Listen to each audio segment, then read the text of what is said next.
introduce yourselves, just a little bit of your background. I know like you have a little bit more background in the peer support program, so Yeah. you can, put that into your introduction as well. Yeah. So yeah, take it away. Scott Schultz, Engine 7 third. Eric Kaika, Engine 7 driver. Yeah, and then also been part of peer support for almost a year and a half. Nice. How long have you been here? Been on the job 3 years. 3.5. Oh, okay. That makes a Yeah, difference. yeah, different classes. But yeah. Okay, but the first question is, can you describe how the volume and nature of mental health crisis calls have historically impacted the operational capacity and resource allocation within emergency services prior to the implementation of programs like HOPE and TFD Cares?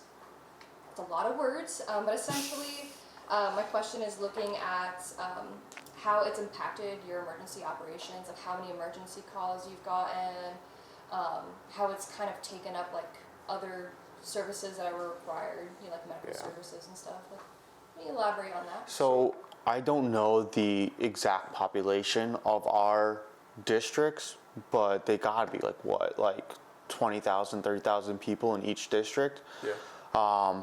For one rig. So if we go on a mental health call in our district, then we're relying on the engines and ladders of other districts to come, and if there's a fire, they're going to be. So that adds on to the response times for any kind of other emergencies that happen, that go on in our district. And I feel like we kind of notice it, listening to the radio. We're on a call that's maybe a low acuity, but it's a mental health crisis, and we hear a CPR in our district, or we hear a fire in our district, and we legally are not allowed to leave that person and respond to something else. So definitely see that it's maybe true, it takes longer for other emergencies. We have a lot of patients that don't want to go into nursing homes. They don't want to, they feel like they're going to lose their independence, lose their freedom, and you can't blame them. So they're trying to live independently, and for medical reasons, they're just not able to continue that kind of life. TFD Cares will bring in social workers, they'll bring in caregivers that can maybe just help them out that little bit that's needed to take care of their home, to help them out with their medications. And then we don't see, we have people in these independent living facilities that we see on a daily basis, weekly basis, but because they have that caregiver that TFD Cares has aligned them up with, we don't see them often. So yeah, they're tremendous. And I will add something that Eric was saying about the HOPE team for those mental health crises. The ability to have them respond to our call, meet us.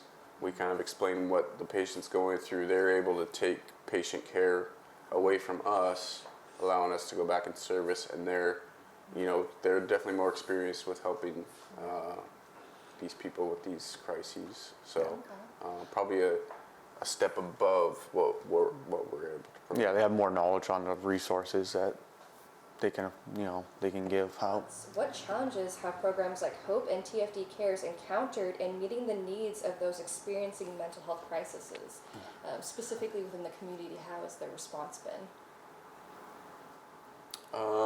So initially when we rolled out the HOPE team, they were dispatching themselves to the calls. So they listen to the radio all day and would dispatch themselves. We've recently changed that to just allowing them to be a resource that we can call from the scene. So we'll say, hey, can you dispatch the HOPE team in lieu of dispatching an ambulance or another BLS company? I think one of the problems that the HOPE team has continually had is funding to try to keep it going. Yeah. And TFD Cares, right? We had to shut down TFD Cares. But that's always gonna, that's kind of always a problem. And then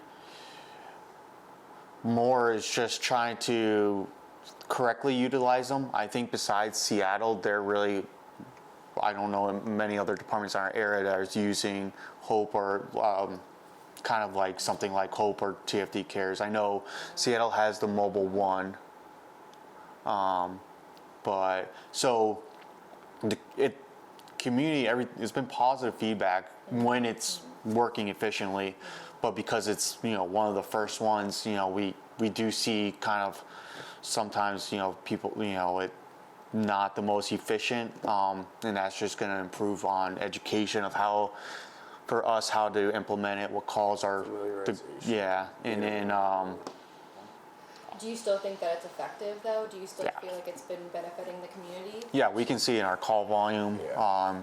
the patients that we, routinely went on to, and now we see that their better. their rooms look a lot better, they look a lot better.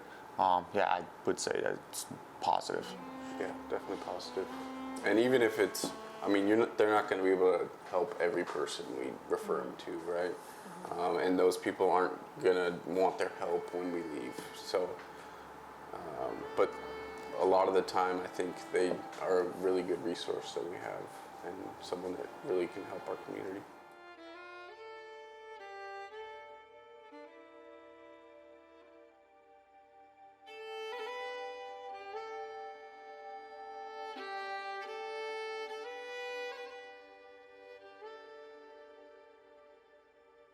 We changed up how we handle or involve peer support in the daily, routine of calls and whatnot. So now, anytime a crew member, a lieutenant, a chief designates that this was kind of a serious call, we have peer support members on every shift, and that those people that were on that incident will go out of service, and they'll have a meeting with the peer support where everyone just gathers around and kind of talks about what happened and how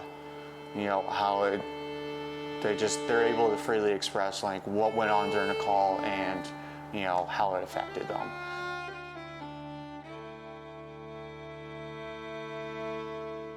It seems like it's a nice way for everyone to get whatever off their chest, get it out, talk about it, and then kind of move on as a group. A little bit easier than trying to deal with it by yourself.